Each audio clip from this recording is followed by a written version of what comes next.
All right. Okay, I'm Dash Island. You know the usual shtick. Of course, this is Dash's Call, my podcast on rock culture. And this is many weeks overdue for those who actually listen to this. I mainly just do this for my own enjoyment. Anyways, I've been busy, and I'm going to get into that, but mainly with work, classwork, even though most of my classes are online nowadays.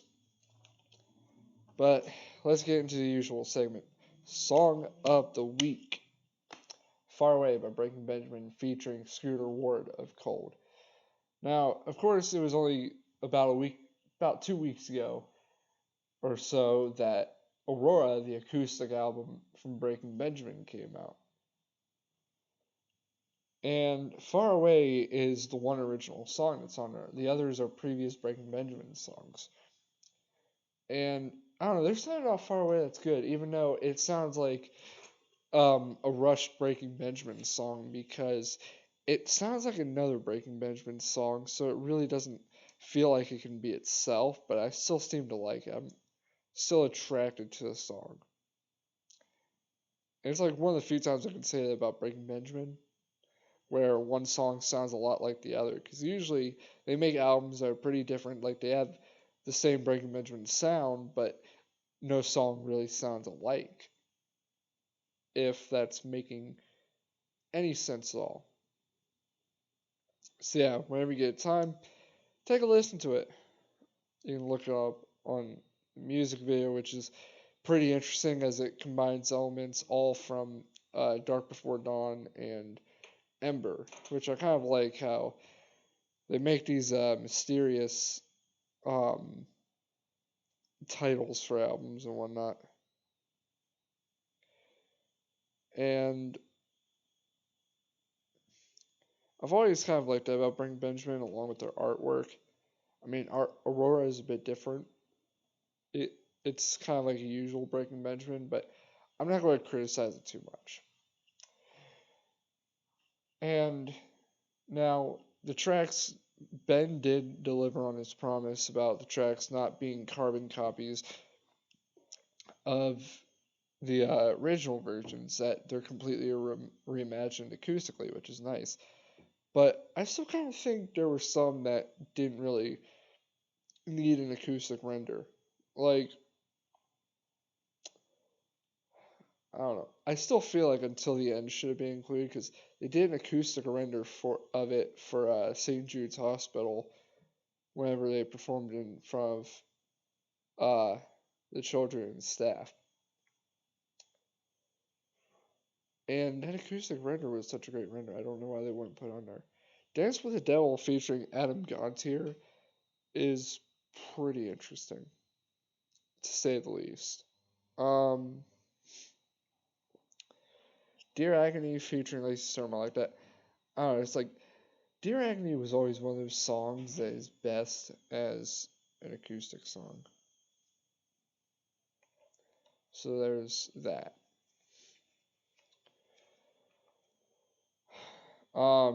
Failure, it works pretty nice. It's definitely one of those ones that is interesting.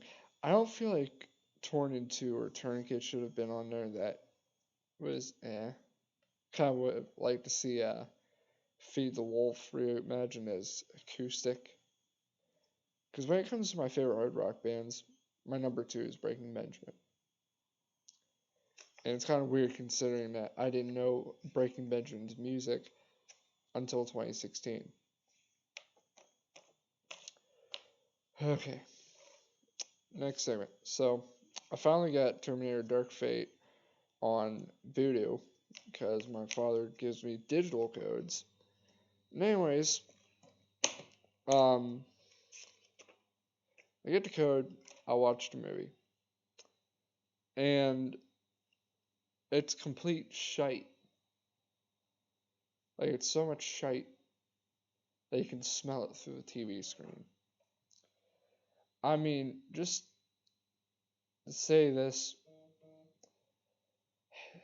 it says it's trying to take a new path and whatnot, but it just completely relies too much on Judgment Day. And Judgment Day is one of the best sequels in all of history. it's one of those few movies where the sequel overshadows the original so much that people don't think about the original. They only want to watch Judgment Day. And after that, everything was shite because you can't go beyond what Judgment Day did. I mean, it basically stole different things. Because, like, after Judgment Day, they kill off a young rendered Edward Furlong, except I'm pretty sure that the person that they did that for, they did it on some kind of girl because it looked like a really bad deep fake in the movie. Um, and then, so much political bullshit. It was so stupid. And replacing Terminators with Legion, and even the CGI is horrible. Like, yes, the CGI was what it was in Judgment Day, but back in the day, that CGI was something. And so many graphics were not. Plus, it didn't have an over reliance on CG. It actually had a good bit of practical effects. I mean, look at the makeup that was done on Arnold Schwarzenegger whenever he did the first 3 Terminator movies, really. And honestly, I'd rather watch Salvation a lot more than Dark Fate. I haven't even watched all of Salvation, even though people like to shit on it a lot. um, and what makes no sense is like Sarah is talking to the old Terminator who's called Carl, saying, "At the end of this, I'm gonna kill you." I'm like, why? He's the one who's been sending you text messages to kill the Terminators that keep popping up, even though from a timeline that don't exist. That's a paradox. It's more than a paradox. It just makes no sense. It's just a freaking ploy to make the movie sound somewhat interesting, even though it's a bunch of such a bunch of pretentious bullshit. Um, what else? And it really makes no sense for him to die if he's been helping. What also makes no sense, he gets a wife. He has a kid. And he runs a floral shop, basically. None of it makes sense. If his original mission was achieved, or he no longer had a mission, he should have shut down or self-destructed and not kept on going, because he's a machine. The movie just tends to piss me off. And they plan for sequels, but if they keep pushing, like, with the same exact plot line, it's not going to work. Not only does it steal from Judgment Day by overlying it and copying it, but it also steal from Genesis about the new timeline stuff. I tell you, people shit on Genesis a lot, but Genesis was a good movie. I don't shit on that movie. Yeah, while it's still relying on future stuff and going back to protect Sarah Connor, it still had some originality. Saying, hey, the timeline got pushed back a little or something like that. That was some good stuff. And they didn't have to rely on Linda Hamilton or something like that. They used Jai Courtney and Amelia Clark. That was some good stuff. And for Terminator to still be around, they kind of made it make sense a little with the aging bit. So I'm actually kind of, because Genesis was actually a movie that could make sense. It had substance. So Dark Fate is probably the worst Terminator movie. Then above that is Rise of the Machines. Rise of the Machines, this is basically a comical portrayal of John Connor. And above that is Salvation, then Genesis, then Terminator, then Judgment Day. Because we all know that Judgment Day is number one, and no one's going to change that. Because it's just universal agreement. It's a consensus. That's all it is.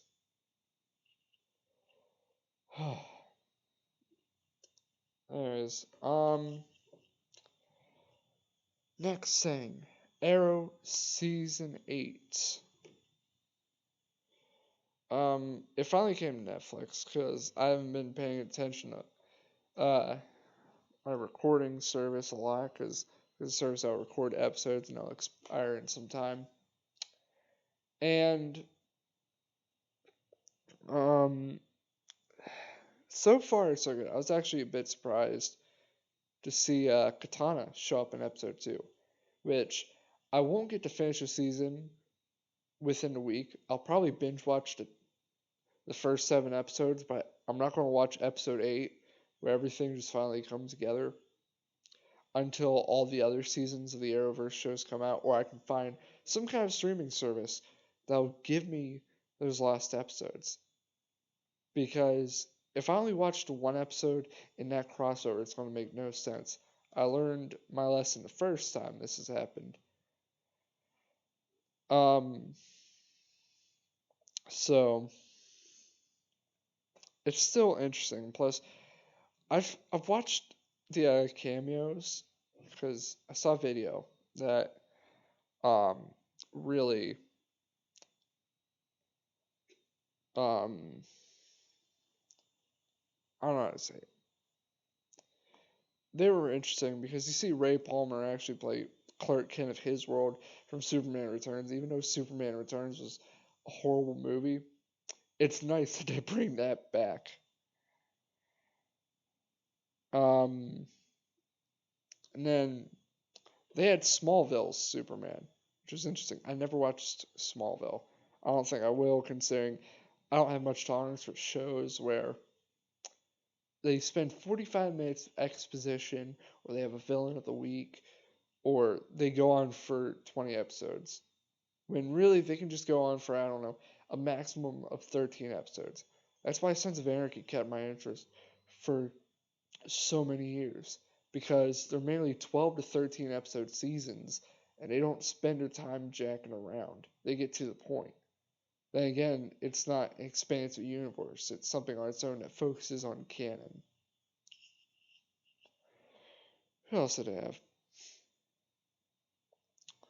Oh, Ezra Miller's Flash. That was interesting because usually there's that rule from DC that if a hero is in the movies, they can't pop up in the show, but then Ezra Miller pops up. And it's kind of funny, really, considering um, the kind of acting that Ezra Miller does. Because Ezra Miller is entertaining nonetheless, and he can be a bit funny. I mean, after all, let's refer to Perks of Being a Wallflower. But that is not the movie we're on, or show we're on. One thing I can't stand is um, Supergirl and Batwoman, really, because they're just boring. I tried watching season 2 long ago, but I just stopped watching Supergirl entirely because it kept diving into politics and shit.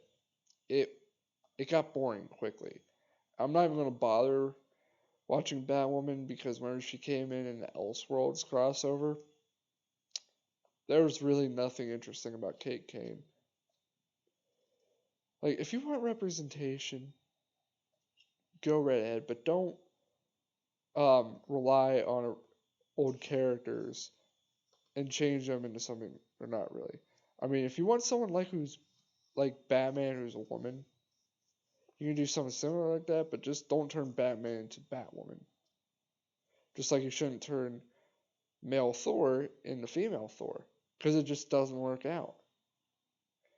I mean, based on statistics and whatnot, in the comic books, the ones that really try to pander in that sense, or try to get political in their storylines, even though I agreed not to talk politics, but I'm just stating a fact about comic books.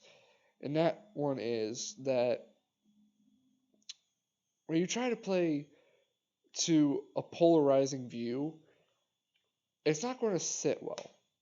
I mean, historically speaking, X-Men did so well, and originally it dealt with a lot of issues, and they still change it today. Like, first, X-Men mainly deals with race or sexuality, and it's kind of stayed all the same. It really talks about something, and it's underlying. It's not so blatantly obvious. It's got its own thing going. So many comics have been like that. So who's to say?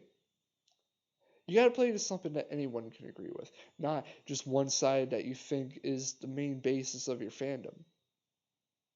If you get where I'm coming from.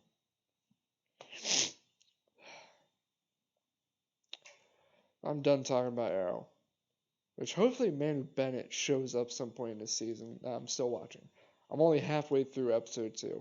I don't get to watch it much because my girlfriend has yet to finish season 6 and watch season 7. I can't watch it in front of her because she don't like the spoilers. And I just want to watch season 8 because I've been waiting for it. I really have. There's something I forgot to put on my list of things to go over. Shameless season 12. A little bit better than previous seasons, really. It's interesting, but I think there were some plot lines they really abandoned. So it's a bit weird. The finale was actually something that really took me by surprise. I kind of like where Lip and Tammy are heading. Debbie, a shameless ending for her in season 12, which ends on a cliffhanger. Carl, I gotta wait to see where that goes. But I kind of seem to like Carl's plot lines.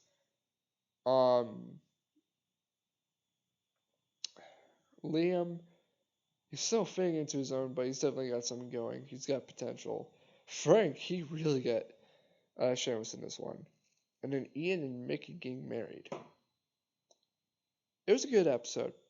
It was interesting because first you got all the stuff doing with the Milkoviches and their whole BS. And then you got the polka bar that they get married at. And Frank actually knows the owner. And the owner is a bit of a homophobe. And it turns out he has a history with her that by the time they meet, you think that it's going to get violent, but it turns out they just start making out wildly. It turns out that the owner's late husband was actually gay, and that he closeted it, and he became homophobic, and that affected the rules of that establishment. It's an interesting plot twist. Honestly, this season was actually pretty good. I am not going to lie about that. So if you can watch season 12, it gets a bit interesting. It hopefully for the final season, no, we're on season 10. Why am I even thinking anymore? It's not season 12. Where the heck am I getting season 12 from? I meant to say season 10. But it was season 10, 11, season 11, the final season. We'll see the end of the Gallagher saga. So hopefully they bring in some characters for some stuff. Like, they really should bring back Joan Cusack. Her character was interesting to watch for the first couple seasons. Definitely need to bring back Fiona. That would be nice. Just, bring back everyone. Even bring back Jimmy, played by Justin Chatwin. Like, that was entertaining. Like, I miss the old Shameless because, like, it had something to it. It had shock value it was funny. But then they started drifting off into being dramatic and less funny. Like, they're just doing it to be edgy instead of actually be shameless and funny.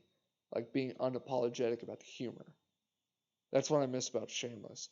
Because season 1, like, by the penultimate episode, I was fucking blown away and speechless. Like, I couldn't believe what I just saw.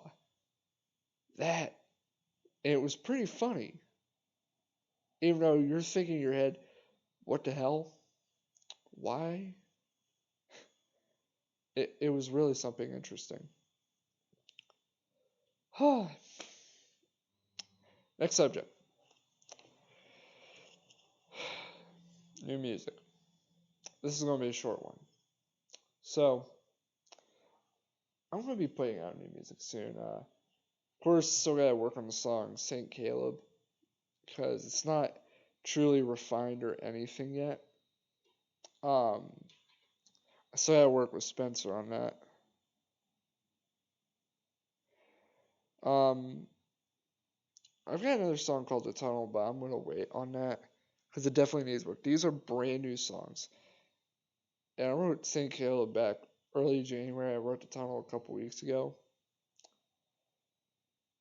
and they still need refinement. I haven't had time to work on them because, like I said, workload.